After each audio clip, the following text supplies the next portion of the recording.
Salut tout le monde, bienvenue dans ma chaîne. On se retrouve aujourd'hui dans un nouveau tuto dans lequel j'aimerais vous donner des conseils qui portent sur la procédure à mener pour bien préparer son séjour en France. Précédemment, nous avons vu une vidéo qui porte sur des conseils pour bien préparer sa valise. Je vous invite toutefois à la revoir.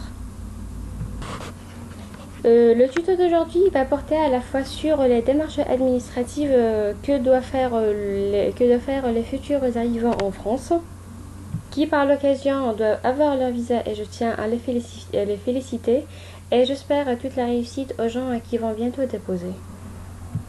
Toutefois, il faut que vous sachiez que vous avez tant de démarches à faire une fois en France. Donc si vous les connaissez dès à présent, ça va vous permettre un gain de temps une fois vous serez en France. Et c'est pour cela que je vous ai fait ce tuto, pour profiter de mon expérience et vous transmettre des conseils qui pourront vous être utiles.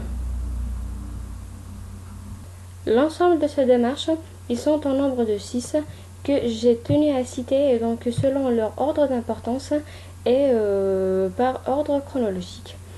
Donc il faut que vous sachiez que dès votre arrivée en France, vous allez devoir régler votre inscription administrative et pédagogique au sein de votre université, car sans votre certificat de scolarité, vous ne pouvez rien faire. Il faut penser également à prévoir un titre de transport pour un gain d'argent.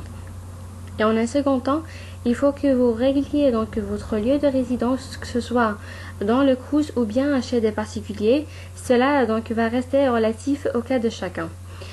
En un troisième temps, et dès votre arrivée, vous devez ouvrir un compte bancaire pour mettre à l'abri l'argent que vous avez apporté avec vous.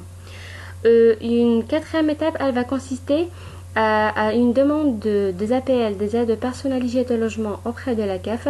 Comme ça, vous allez bénéficier donc d'un remboursement à un certain pourcentage de vos frais de loyer. Par la suite, dès votre arrivée en France, dans un délai de 3 mois, vous allez devoir régler votre titre de séjour. Et en dernier, vous pourrez bénéficier d'une CMU-C qui va vous permettre de vous soigner gratuitement, qui est une sécurité maladie. En gros, c'est l'ensemble des organismes que vous allez devoir consulter.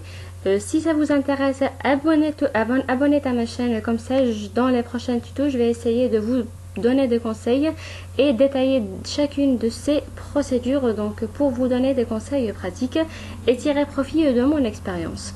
Merci à vous, au revoir.